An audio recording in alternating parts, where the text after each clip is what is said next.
All right, good evening, everyone. We're just getting started. I see people are coming in. I'll just give a 1 minute just to let everybody join.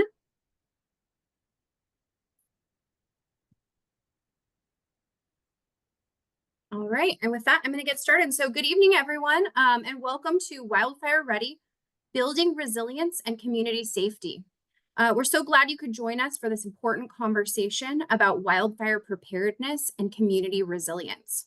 My name is Catherine Horn, and I'm a Senior Community Affairs Representative with EBMUD in our Public Affairs Office. Before we begin, I'd like to mention that this webinar is being recorded and that the recording will be available in a week. So if you miss anything or you want to share it with others, you'll have access to it soon. Wildfires are becoming more frequent and more intense and more destructive. The reality is that we're seeing unprecedented fire conditions, making it imperative that agencies, communities, and individuals work together to share information, resources, and strategies to ensure that we are all prepared. Tonight, we're going to be discussing how urban wildfires are fought and what makes them different from other wildfires in rural areas, what EBMUD, your local water utility, is doing to prepare, and how water supply plays a critical role in firefighting efforts. The challenges and opportunities we face as we adapt to changing fire conditions, and steps you can take to protect your home and family, including defensible space, emergency planning, and preparedness strategies. We have a great lineup of speakers who will provide valuable insights into how we can all work together to enhance safety and resilience in our communities. So with that, I'm going to review our agenda real quick. Okay. So tonight, we're going to be hearing first from Scott Hill, EBMUD's Manager of Watershed and Recreation, who's going to be discussing our fire and fuels management program and the efforts to reduce fire risks across our watershed.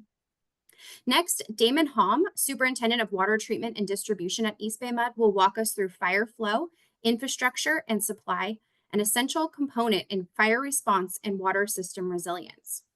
And following that, we're joined tonight by an external speaker. We have Dave Brannigan, Fire Chief for the City of Piedmont, who will speak on preparing for urban wildfires, including challenges in fighting fires in an urban wildland interface and the importance of home hardening and creating defensible space for homeowners. Chief Brannigan is a 22-year veteran of the California Fire Service, serving as the Fire Chief of Piedmont since 2021 and the City of Berkeley before that. In addition to firefighting, he has served in emergency management roles, including multiple positions and mutual aid deployments to the emergency operations centers throughout California. And we were supposed to be joined tonight by Jamie Albrecht with the Emergency Services Coordinator with the City of Berkeley OES, but unfortunately she is ill tonight. So actually Chief Brannigan is going to be reviewing her slides for us. So thank you, Chief Brannigan. So each speaker will provide valuable information and we'll have time for questions at the end of the session. You can start to put your questions into the Q&A chat feature, and we do have somebody who's going to be trying to answer them as we go, and then we will be saving some for the end. If you don't get your question answered tonight, we also have an email address that I'll share at the end. It's waterwednesday@ebmud.com that you can submit your questions to at any time, and they'll be answered at a later date. So with that, I'm going to turn it over to Scott. Thank you, Catherine, for the introduction. As Catherine mentioned, my name is Scott Hill. I'm the Manager of Watershed and Recreation for EBMUD. And I'm going to be sharing with you some information tonight regarding our fire and fuels management program for the watershed lands. Next slide, please.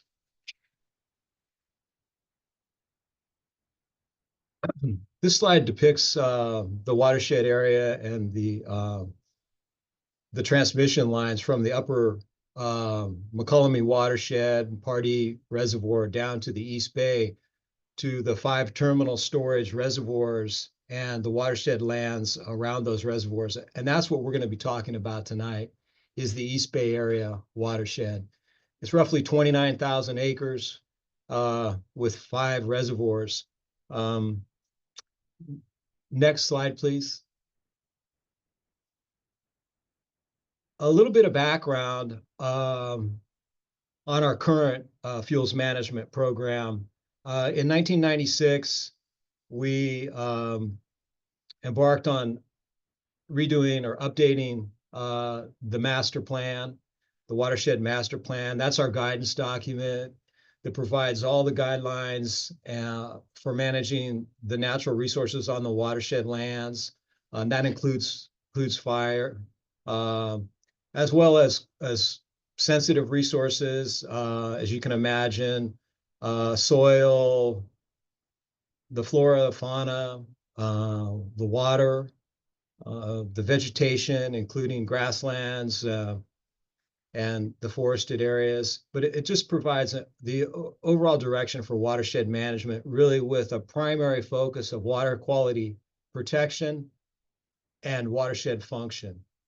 But in 1996, when the plan was updated, it really underscored kind of two priorities: water quality, which has always been a high priority, and biodiversity was identified as a good surrogate, for water quality. That basically, if you have healthy, biodiverse watershed, you're far more likely to have healthy water, high water quality. You're going to have high quality water running off those watersheds and into the terminal storage reservoirs. So biodiversity really became a paramount goal, as well as fire and fuel management. Next slide, please.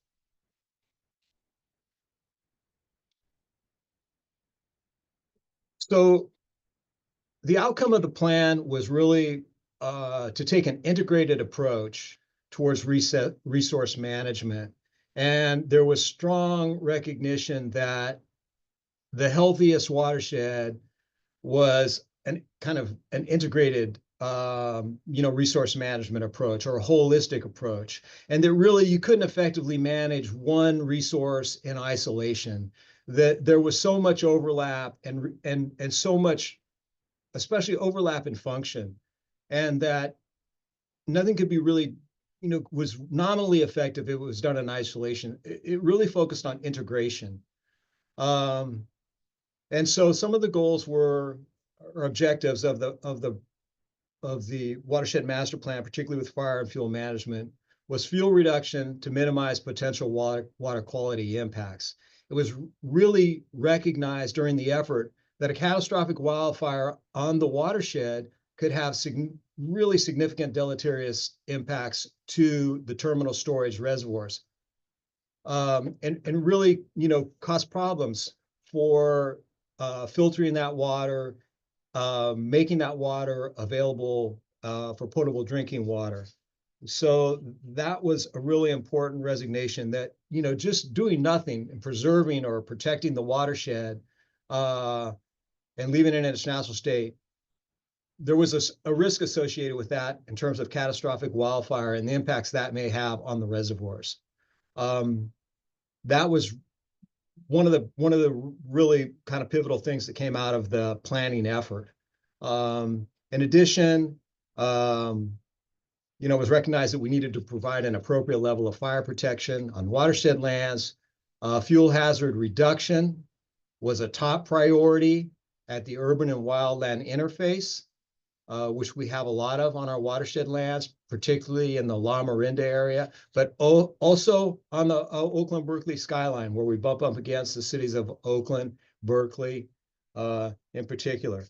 And then biodiversity and water quality were the top priority in the interior of the watersheds and around the perimeter of the water bodies, of the reservoirs.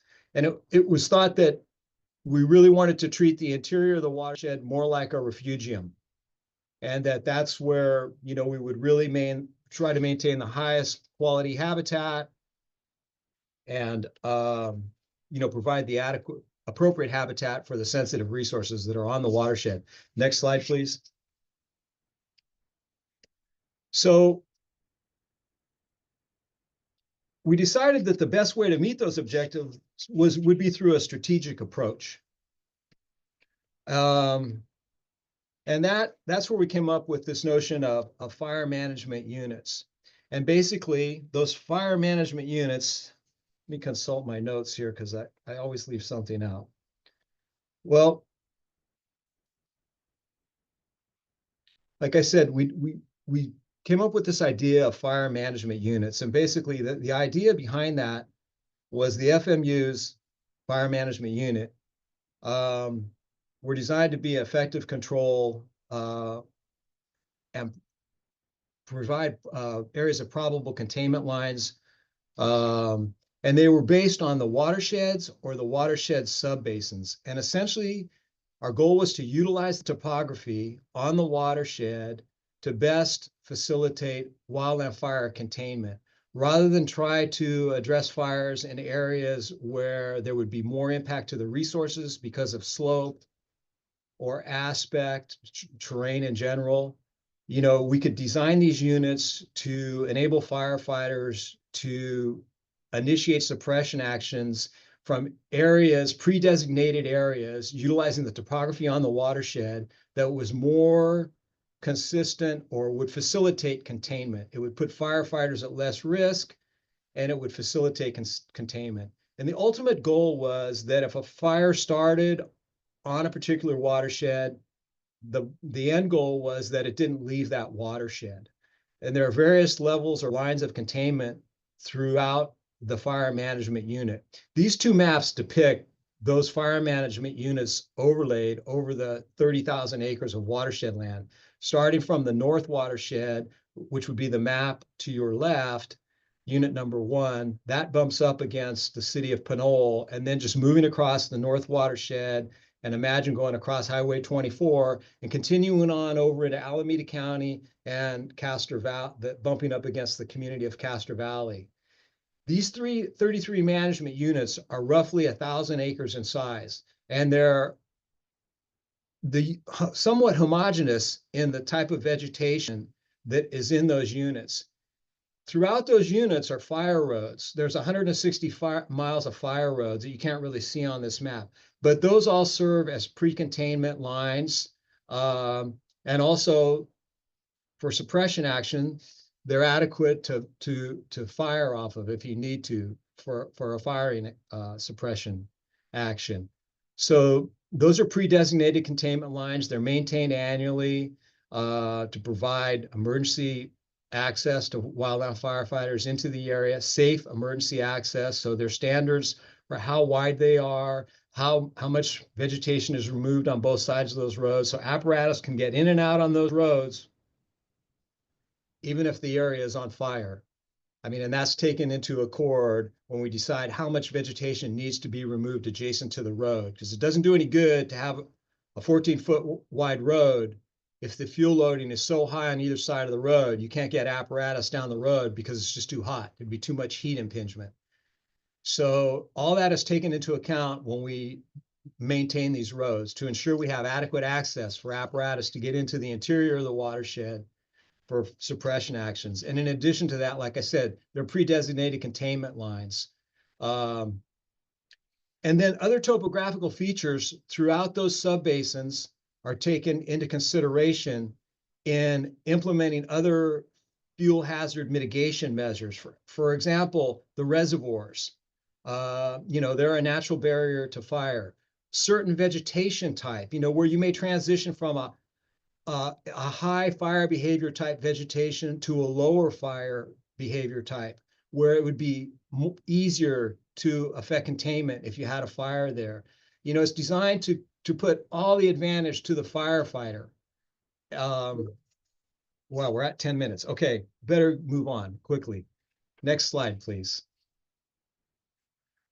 That was really the bulk of my talking. These last few slides just show some of the techniques in action. This is cattle grazing, which you've all seen, which is a predominant tool used on our watershed. We have on that 30,000 acres of watershed, probably 13,000 of it is grazed by livestock. And so they do a great job reducing those flashy fuels every year over thousands of acres. Next slide, please. Prescribed grazing. This is a little more technical application with grazing animals. Most commonly, that means goats. They graze different than livestock do. A good example on the left-hand photo, if you follow, kind of in the middle of the picture, you'll see a line which delineates the grassland from what was a brush field. And you can see how that brush field, which is like the upper left corner of the photo, how the brush continuity has been broken up, and the fuel has been removed. You can see a lot of grass in between the brush rather than a homogeneous brush field like you see below. So that's been done by goats to reduce the fire intensity. That bumps up against Grizzly Peak Boulevard. But the idea is, more aggressive and then a little lighter touch in the brush to preserve the habitat, but still take enough fuel out of there so that fire, we have a good chance of holding that fire at the interface there at Grizzly Peak Boulevard. It's not so hot that it's just going to jump over the road. Next slide, please. This is a draft horse in action used for skidding eucalyptus trees. This is a technique that we've used in highly sensitive areas on very steep slopes where there's a high potential for erosion, or there's a lot of sensitive species that mechanized logging would have a hard time working around. The horses are like any other animal. They can work in the area and you really don't even know they've been there. Next slide, please. This is something else that we do quite a bit of. This is a log deck burning over on the east shore of San Pablo Reservoir. Those are all Monterey pines that have been cut down and are being burned. Next slide, please. And this is a recent project that we just finished about a month ago up along Fish Ranch Road, heading up towards Grizzly Peak Boulevard. You see the before on the left and the after on the right. And that's typically what's referred to as a shaded fuel break. You can see all the understory has been thinned out. The trees have been limbed up. And it's created really a margin of low fuel adjacent to both sides of the road. The roads are, of course, a vector for ignition. You have all those cars driving along there. And so this is a good technique to use that would buy first responders some time to get to the area. If there was a roadside ignition, the rate of spread isn't going to be as quick as it would have been, with the fuel loading that you see in the left-hand photo. And in addition, this is a really important corridor for evacuation and for ingress by first responders all along that Grizzly Peak Boulevard. This was a collaborative project that EBMUD did with East Bay Regional Park District, the City of Berkeley Fire Department, and UC Berkeley, and it was grant funded by CAL FIRE. And I just want to mention that I'm at the end of my thing here, but in addition to that type of collaboration on grant funded projects and actual work that gets conducted on the ground for fuel reduction, we've also East Bay MUD is a founding member actually of the Hills Emergency Forum that was formed right after the 1991 tunnel fire. We were part of the formation group and are still part of the Hills Emergency Forum. And Chief Brannigan and I, they're at the table as well. And so we have the opportunity to discuss mutual concerns, share ideas and experience. I think it's proved to be a very beneficial relationship for all the participants over the last few years. There's 9 agencies total that participate in that. In addition to that forum, East Bay MUD is also a technical advisory to the East Bay Wildfire Coalition of Governments, a more newly formed organization to continue to address the fire concerns in the urban interface in the hills. That's the end of my presentation. Thank you.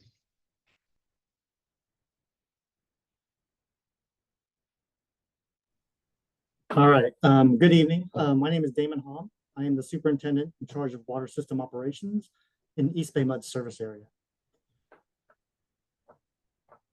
Let's see, did that slide move? There you go. All right, first I want to explain how the varying topography of the East Bay dictates how the East Bay mud water system is built. Our system is made of stacked elevation layers called pressure zones. And these zones are interconnected, but individually they're their own mini water systems. Give it a click. Okay, from the water treatment plant, water is delivered by gravity through pipes to a reservoir in a base zone in lower elevations. Click it. To move water up the hill, pumps are turned on and feed the reservoir in the next higher zone. In this slide, Reservoir 2 serves customers in the area in green below, and it serves them by gravity. Give it one more click. And again, to continue moving water up the hill, another set of pumps feeds the next higher zone. Reservoir 3 serves the yellow area below by gravity. And click it again. And then we use pumps to move water up the hill, but we also have, in some areas, the ability to move water from a higher zone to a lower zone through a control valve. Next slide. The East Bay Mud service area covers 332 square miles and supplies 1.4 million customers in parts of Contra Costa and Alameda County. The lower elevation areas in orange are fed by gravity from the water treatment plants. As the elevation rises, water is pumped uphill into a cascade of rising pressure zones in purple. The base zones in lower elevations serve pretty large areas. They have large reservoirs, large pumps, large valves and pipes, and they have the ability to move larger flows. As you get higher and higher in elevation, the water system infrastructure gets smaller due to lower customer demand, and the flow capacity overall, its ability to move water, is generally smaller compared to the larger base zones. Next slide. Now I'm going to go into how East Bay Mud has prepared for fires in the water system. So many things changed at East Bay Mud after the 1991 Hills Fire, and it really affected our community and the way we do things at East Bay Mud. We made operational changes to our tank operation during a red flag warning. We made ourselves more prepared with our fire equipment, like hydrants, standby generators, and portable emergency equipment. We upgraded water system infrastructure to support fire flow needs in the hills. And we also emphasize more coordination between East Bay Mud, local cities and counties, and fire agencies, and we continue to do that today. It's some of those groups that Scott was just talking about. All right, next slide.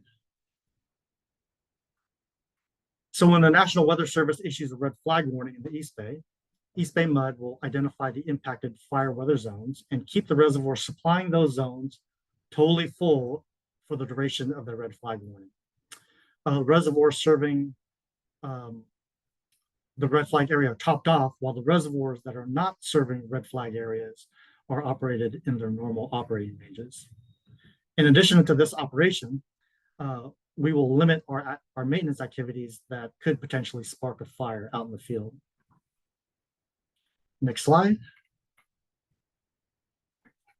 So in preparation for PG&E Public Safety Power Shutoff, a PSPS power shutoff event, East Bay Mud still prepares by topping off its reservoirs.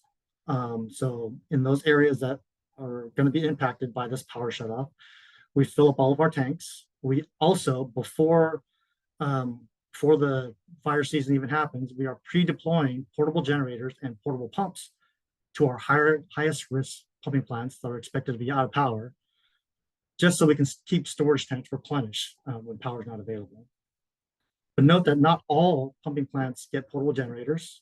We deploy our emergency equipment at locations that will be most impacted within the first couple of days of a power shutdown. Next slide. All right, so at East Bay Mud, we balance the need for water quality with the need for emergency storage. So one of our practices is taking reservoirs out of service. In the wintertime, when water demand is low, water age in the system increases. And so when the water is just sitting there, water quality starts to degrade. And in those winter months, we take some reservoirs out of service to manage that water quality. Once summer months come and water demand increases and fire risk increases, we return those reservoirs to service to support fire flow storage needs. Next slide. So with our capital investments and maintenance, we rehabilitate or replace our infrastructure through capital investments. So we size our reservoirs to hold not only daily operational storage, but also fire flow and emergency storage. Pumps, valves, and pipes are sized when we are replacing them or rehabbing them to deliver fire flow.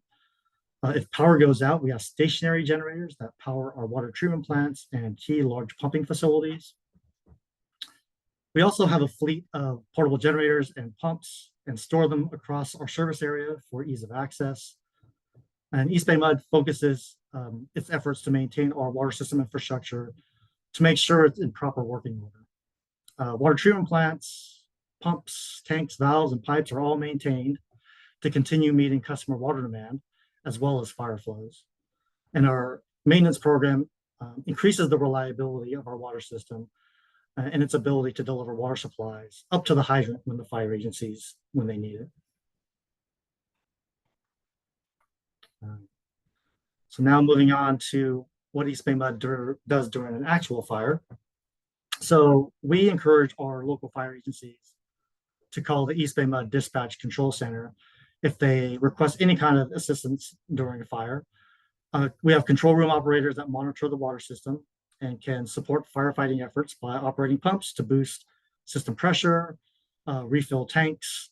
We can deploy portable generators or pumps if a fire impacts one of those pumping facilities. In addition, we have 5 local raw water lakes with a combined capacity of almost 500 billion gallons that can support helicopter drops for fighting fires. So in the video in the bottom right, it shows the helicopter that pulled water from Upper San Leandro Reservoir and dropped it over the Keller Fire in Oakland just this last October in 2024. Next slide. Okay, so hydrants. Hydrants are simple. They're sturdy, reliable devices, and they really have a good track record of being operational. EBMUD will repair and replace hydrants when needed, but I just wanted to walk through the simplistic operation of a hydrant. Let's give it one click. So water is always in the body of the hydrant and is always pressurized. Give it a click. And after you remove the outlet cap of the hydrant, you turn the operating nut and that unseats the valve. Give it one more click. And as the valve stem moves, that water flows out. And when I think of operating a hydrant, it's as straightforward as turning your faucet on or off. Okay, next slide. When fire hydrants are installed, they're designed for single structure fires, meaning a single home in a residential community or a commercial structure in a more urban setting. EBMUD supports that by incorporating a fire flow storage component into our reservoir capacity. So typically in our treated water storage tanks, we have about 30% of the reservoir storage dedicated to meet customer water demand, and the remaining 70% of that water storage is used for fire flow and emergency storage. Depending on the zone, especially a smaller zone higher up in the hills, where piping infrastructure is smaller, opening up multiple hydrants significantly increases water demand on the system. And when that water demand increases a lot, that will likely reduce local system pressures. Our water system, especially at our highest elevation zones, they can fight single structure fires, but it's limited in its capacity to fight a large wildfire. In a high wind-driven wildfire like we've seen in Southern California recently, when that water demand increases a lot and that water demand that is necessary to fight it increases, it would stress any water distribution system.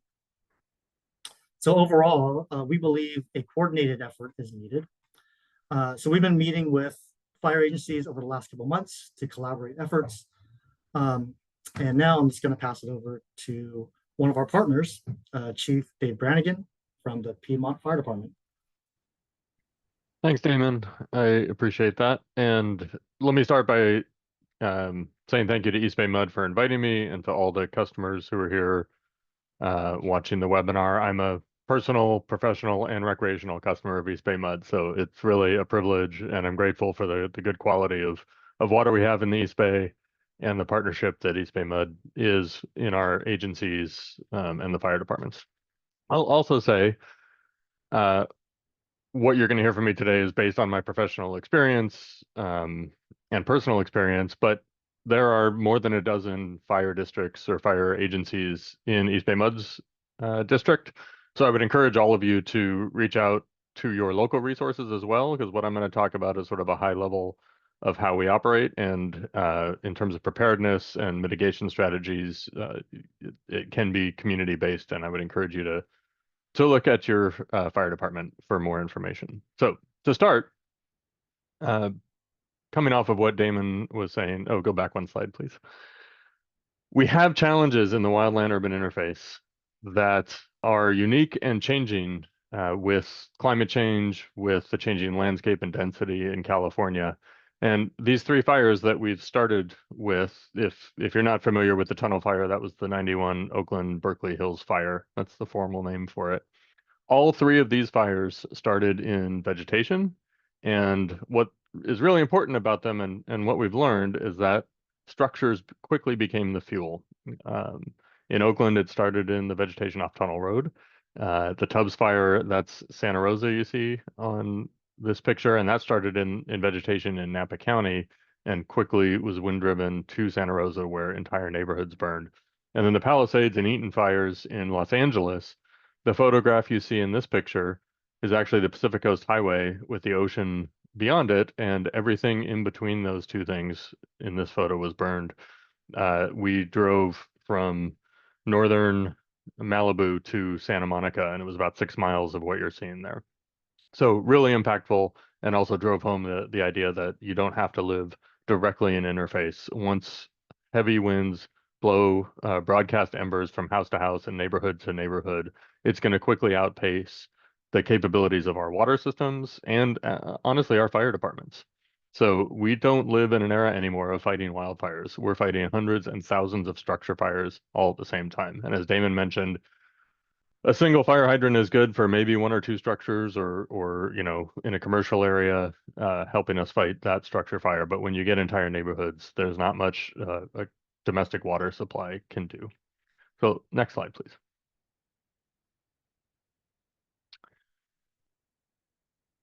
That being said, we still do have fire seasons. For a while there during the drought, there was a lot of talk about there is no more fire season. It's just all the time. But as fire departments, we do tend to take our cues from vegetation moisture levels, and CAL FIRE monitors that. They increase their staffing when weather changes and fuels get dry. At that point, we also, as urban fire departments, we prepare for wildfire season by putting all of our gear on the rigs, doing our annual training. Some things that we do, we coordinate regionally. So the state master mutual aid system is the larger agreement we all have to help each other in these fire situations. Those are coordinated at the county level. So essentially, we call it an operational area. So the op area coordinates. We have a spreadsheet that we update daily with all of our cities' availabilities for responding to mutual aid, both close by and long distance responses. We of course do training, which you see in that photograph. Piedmont firefighters training for a hose lay in grass beneath one of our structures. So that's we're practicing where we're going to have to respond. And all of your fire departments do this on a regular basis. We also have a coordinated strike team leader training. So the people who are in charge when we deploy on mutual aid get together and make sure we're all on the same page with CAL FIRE and with each other each year.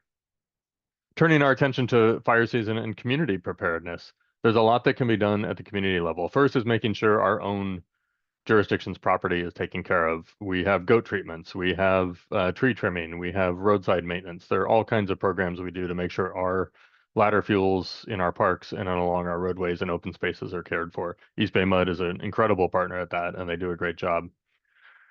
In terms of personal preparedness and people's properties, a lot of cities do proactive inspection programs where they'll come out and ensure that you have defensible space accounted for at your property.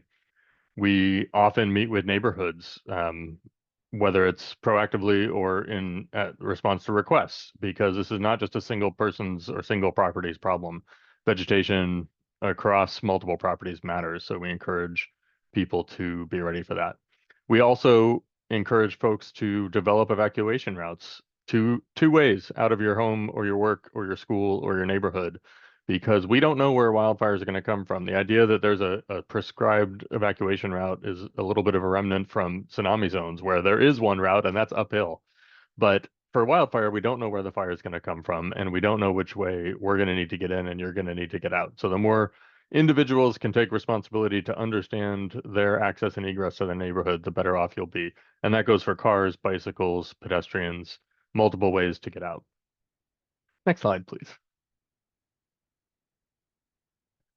So what happens when we do have a fire? We have multiple ways of fighting fires and things we do both in our own jurisdictions and when we respond for mutual aid.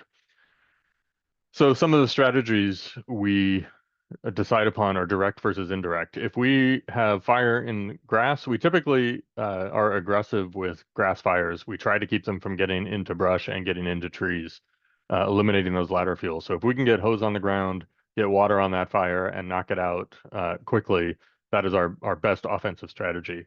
In more rural areas, typically we'll use more indirect approaches, such as in this photo, backfiring. So East Bay Mud does prescribed fires to clear vegetation in, when conditions permit. We use it very aggressively in wildfire fighting to burn out fuels in an area that the fire is progressing towards in order to create fuel breaks or protect structures or neighborhoods, as the case may be. I mentioned protecting structures. So one of the big assignments we get as urban departments is to do structure protection when we go on mutual aid to a fire. We'll go into a neighborhood with 5 fire engines and one of those strike team leaders. And no matter how many houses we're assigned to, we can only defend so many.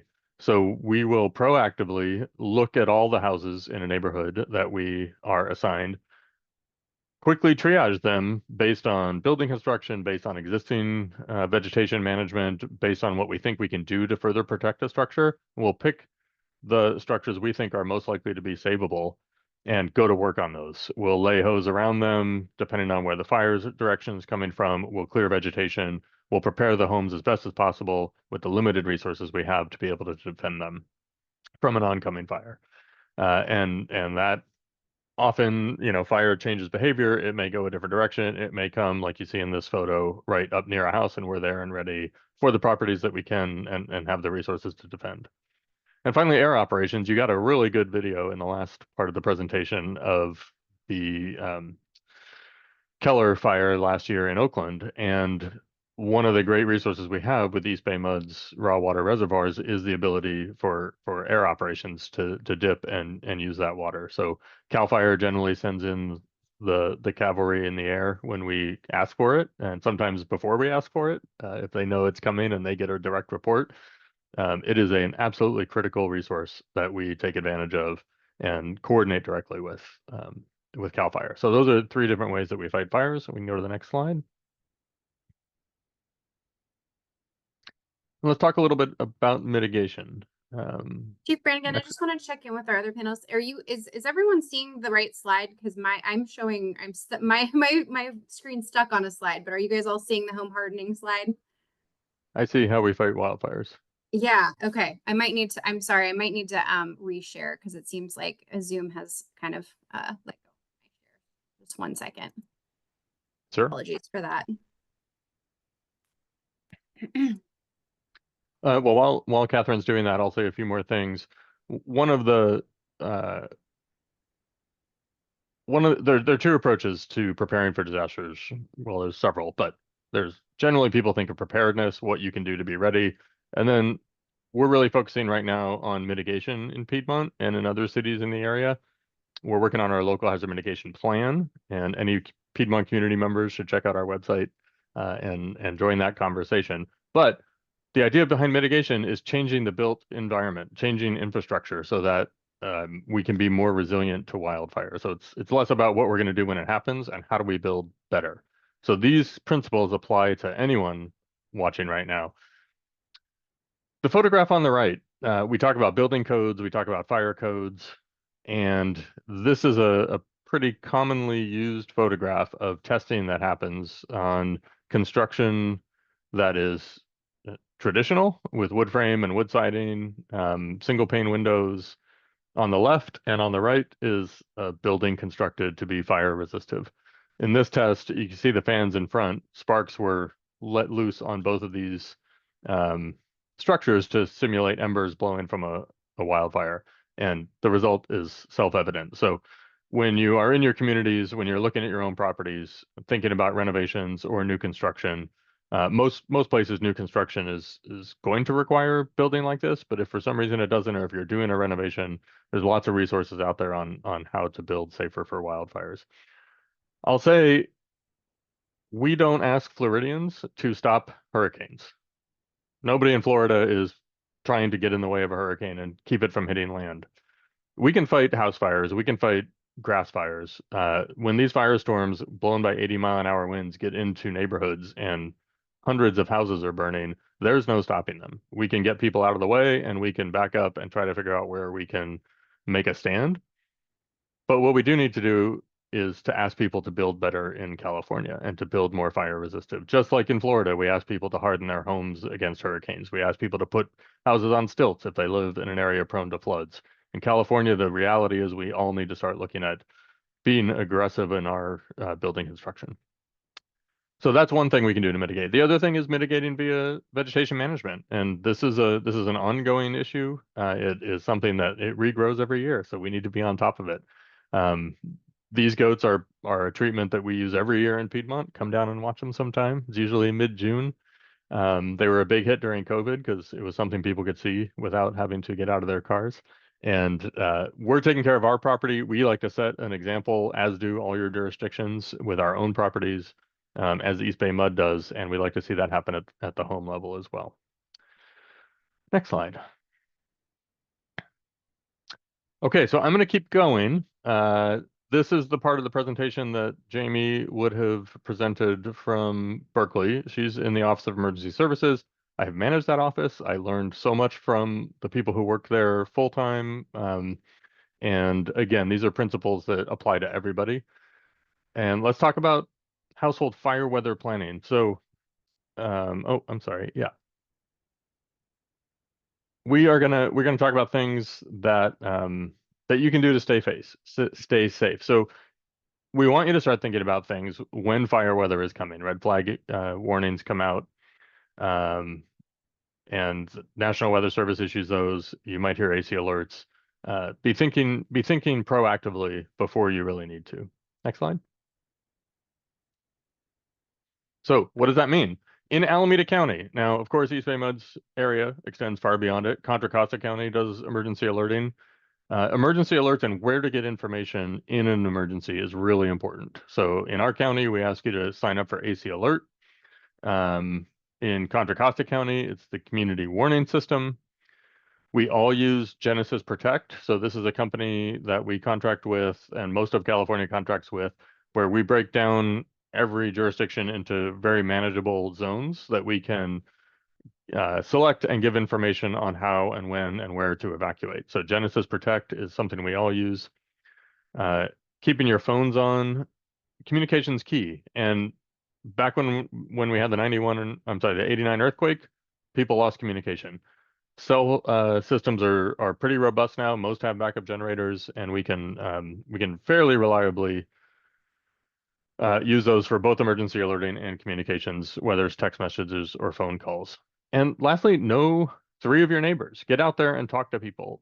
We can't help you if you can't help yourself. And knowing if we come down the street in an emergency and somebody's able to say, I'm okay, but these 3 houses have people who need extra help, that's going to give us information. And potentially they could get help.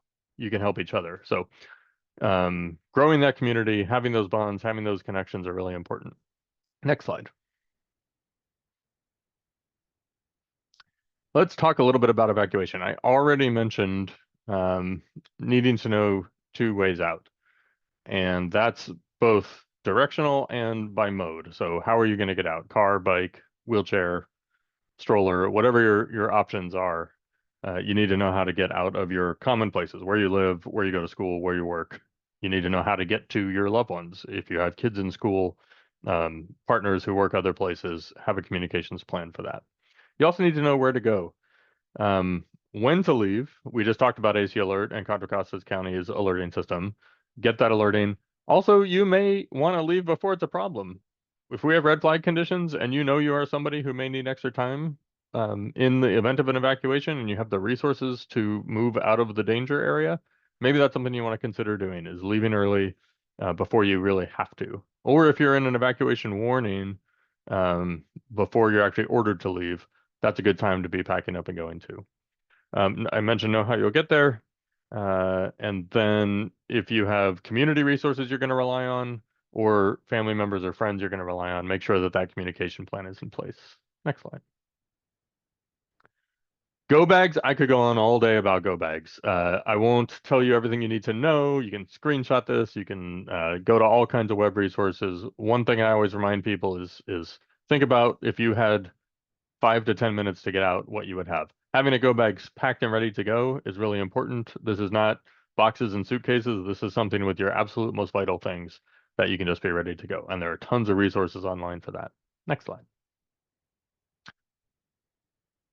Finally, this is a little bit of a call to action. So you're watching this right now, which is great. And literally right now, I would like you to text or email one person who can help you as an accountability partner, or if you have struggled to do these things, somebody who can literally help you with them. But reach out right now while you're listening to us and while we're doing the Q&A to somebody else who you can connect with to have some accountability and have some help to make your plan and be prepared for these unfortunate realities that are living in California now. So I believe that is it for Jamie's slides, and I will hand it back to you, Catherine. Thank you so much. I really appreciate that. So before we head over to the questions, I just want to touch on a couple things. So we have, it looks like about 13 minutes to answer some questions. If we don't get to your question tonight, or you think of something later, again, please, you can email us at waterwednesday@ebmud.com. The recording of this webinar will be posted to ebmud.com/waterwednesday within 1 week. Additionally, we'd like to encourage you next month to join us for our webinar in April, which will focus on water supply, and we'll find out if this winter brought us enough rain, all the rain that we were hoping for. So look for more information on that through email and social media. And one more plug. So this Saturday is World Water Day, March 22nd. And so to celebrate, East BayMUD partnered with Grammy Award-winning musical artists Alphabet Rockers to develop H2 Flow, a fun and inspiring music video and song. So I encourage you all, please go check it out on our website and share it with friends. So with that, I'm going to check into our question and answer. So let's see here. Do we have any that were flagged for answering live? Okay, we will start, let's see here. So here we go. Has anyone found a good use for EUC timbers? I don't know how that's pronounced. Are we familiar with that? I can weigh in on that. I think that's referring to eucalyptus timbers. Eucalyptus timbers. Okay, got it. When we were working on this, actually with East Bay Mud and East Bay Regional Parks and Oakland and Berkeley and UC Berkeley, we did a lot of vegetation and eucalyptus removal along Grizzly Peak Boulevard. And one of the concerns, also the Berkeley lab did a lot of that. One of the things when you remove this much vegetation and trees specifically is worrying about soil integrity and hill sliding and mud. So the eucalyptus were used on the lab as erosion control.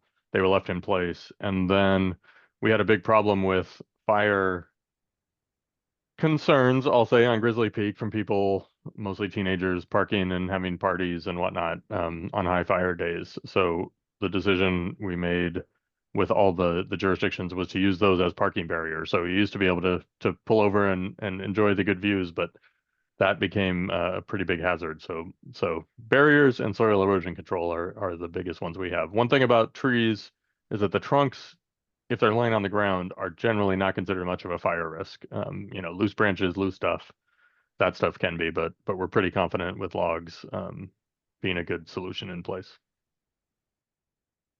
Okay, fantastic. Chief Brannigan, I think this one is going to be another one, maybe for you. So is there any effort to supplement potable water with salt water during fires? That is a good question. Again, I'll refer back to my experience in Berkeley. We do have they have an above ground water system, which was originally designed as an earthquake water supply. It has two big swap loader truck pumps that need to be close to the bay or whatever the water source is. We've actually tested it like Anza up in East Bay Parks, and we can get water pretty far in those circumstances. But beyond that system, I'm not aware of too much. Yeah, we certainly don't want to mix salt water in with the potable water system. Scott, did you have your hand up? Yes, yes, thank you. I just wanted to add to Chief Brannigan's response to the utilizing uke logs. We've used uke logs, we've milled them into boards and used them for trail bridges. And we've also used them for trailer decking on equipment trailers that typically have a wooden deck. Typically it's some kind of hardwood. We've used eucalyptus for that, but most notably on trail bridges on the watershed trails.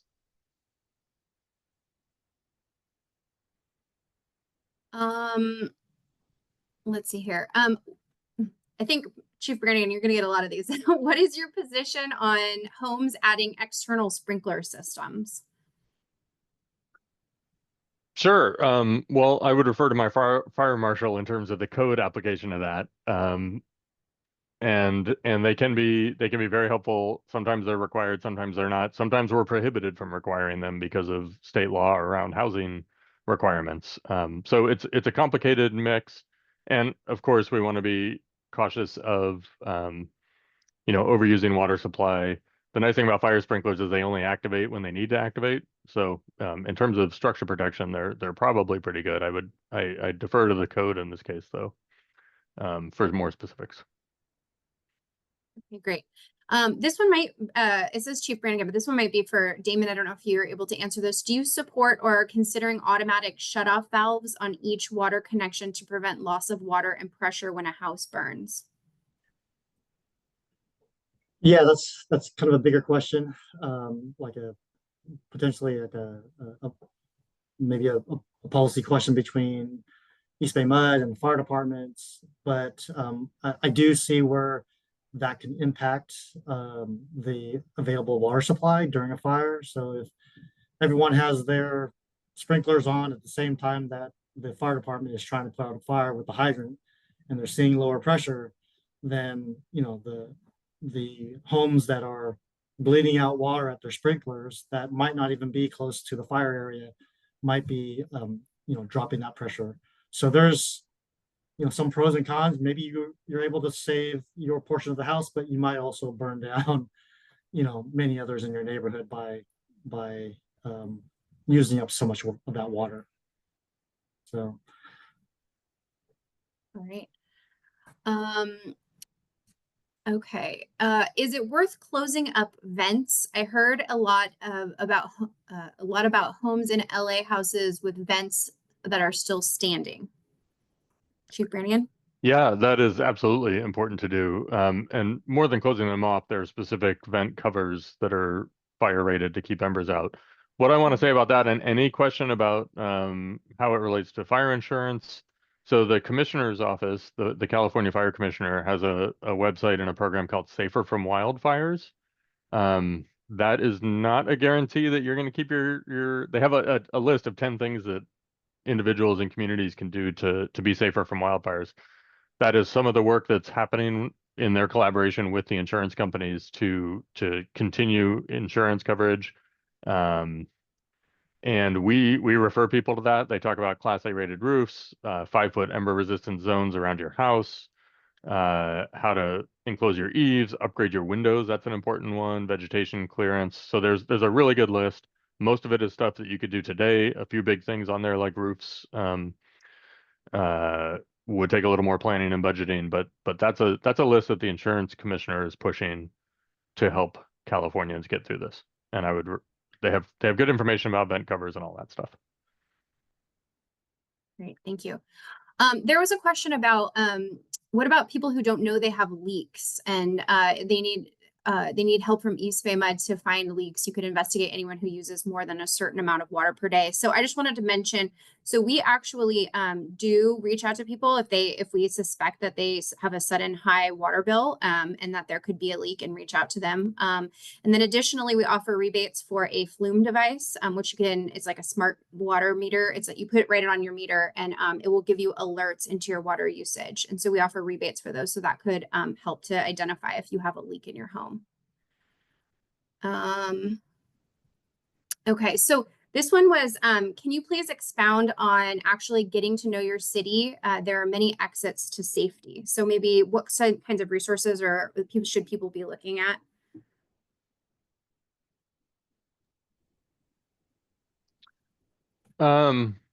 If I understand the question right, you're asking about where to get more resources from your individual city. I would always start with the website. So City of Piedmont website, we have an entire page on wildfire evacuation. I mentioned we're working on our local hazard mitigation plan update where people can go to that website and weigh in on strategies they think we need to use for mitigation. I know the city of Berkeley has a good website page around this. Every city has some type of wildfire, and if yours doesn't, then you can go to mine, go to Piedmont. .ca.gov, or CAL FIRE has good information if you're in an unincorporated area or can't find anything for where you actually live. Great, thank you. Are shingle roofs or flat asphalt coated roofs worse? Yeah, I'm gonna say if they're wood shingle, they're definitely not okay and should be replaced. Asphalt shingle, and we're looking for a Class A rated roof, and that's something you would find with your builder and the product you're specifically going to put on. That's what we have in code to be wildfire resistant, as well as our best practices. Okay, we have a few others. I think we're only going to get to be able to do probably one more question today. So let's see here. After the 1923 Berkeley fires, we put in fire roads. 2 of these in Orinda are not maintained. One was used to fight fire in 2008. Can you repair them so that the residents of El Toyanal do not get trapped? I don't know if that's a Scott question. Are you aware of what roads they're talking about? Maybe we can offline. Yeah, I would need a little more detail to respond to that question accurately. Okay. I'm going to encourage that that participant to email waterwednesday@ebmud.com so we can look into it and get more information on that. Okay, let's see. And sorry, I'm trying to review. Some of these are okay. Does EBMUD have crews or personnel that works with homeowners to pinpoint any water leakage? Yes, we do. You can go on our website and you can have an investigator come out, and actually they'll come to your house and work with you to try to identify if you have a leak. Okay. In a water supply, oh, this is a good question. So in a water supply watershed fire, can you use the pink fire retardant that is typically delivered by air? Yes. Okay. I guess it's an emergency. It's enough of an emergency that would warrant that. Okay. And okay, someone else was mentioning, so getting to know your city. So recommending your CERT, your community emergency response training if your city has it, and getting to know your CERT team. Okay. there is a, yes, number to call. You can always call our 1-866 number. So they're asking about a number to call for to ask for help with leaks. So let me get that for you, and I'll put it in the chat also. And I think that takes us right to 7. So again, for those people, and I can email or put this in the chat or message this person directly. Or maybe Christine, if you could pull up that 1-866 number and give it to the gentleman on the line. So with that, we didn't get to everybody's questions tonight. There were a lot of them coming in. So please, again, feel free if you have follow-up questions to email us at waterwednesday@ebmud.com. I want to thank our speakers for being here tonight. Thank you so much for all of this vital information. And we really appreciate everyone's time tonight. So again, join us next month for our update on our water supply. All right, have a great night, everyone. Thanks.